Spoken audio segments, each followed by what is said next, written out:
मेरी बात री।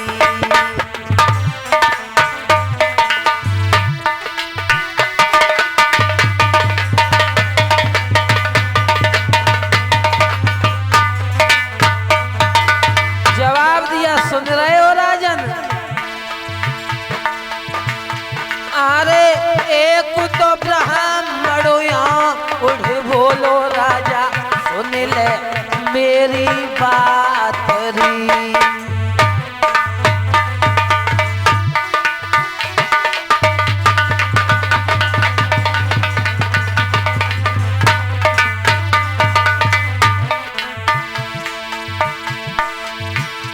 अरे एक जन्म किया कौन कह राजा, तेरे सातों जन्म फल नायरी।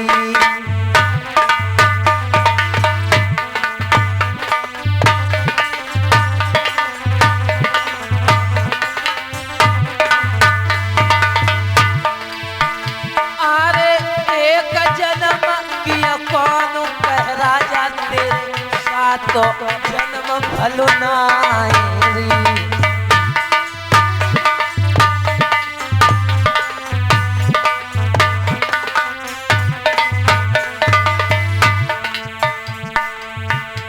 अरे बेटा किया अब कौन कह राजा, तेरे भाग्य में वीडियो नायरी।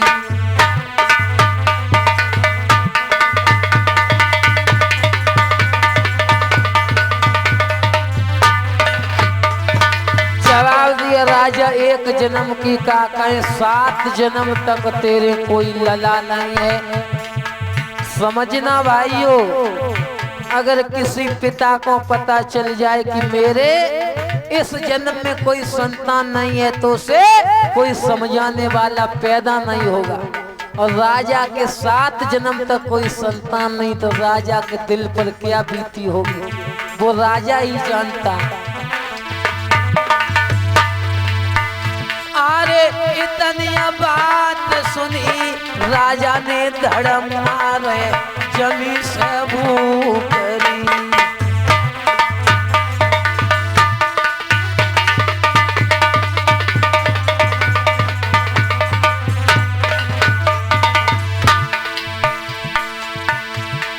उसी समय राजा रोने लगे हैं।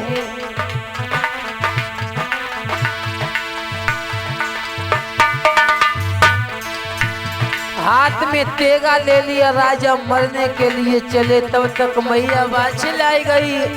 मैया बाछिल कहने लगी, स्वामी क्या कर रहे हो? राजा कहने लगा, रानी अब रखा ही क्या मेरे पास में? तो मैया कहने लगी, पिया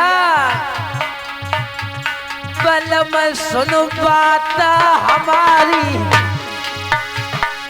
बलम सुनो बात हमारी, जान ले हो हमारी, करतनी पे हनी देओ मेरे तेगर।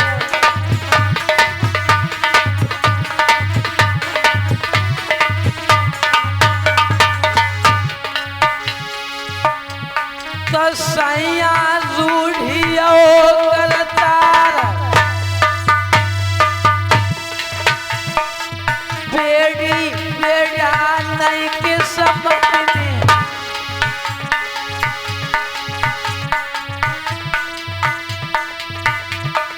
अब हम कैसी करें, किन्हें सुनाई जा दिल की कहानी।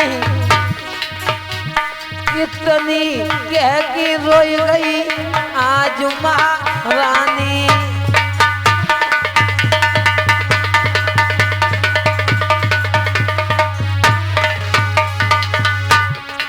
रोई गई बाछिल रानी, रोई गई वो ढकुरानी, नैन से बह गो पानी।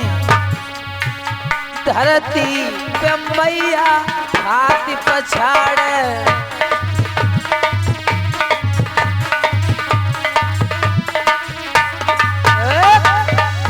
मैया कहने लगी, पिया क्यों पागल हो रहे हो?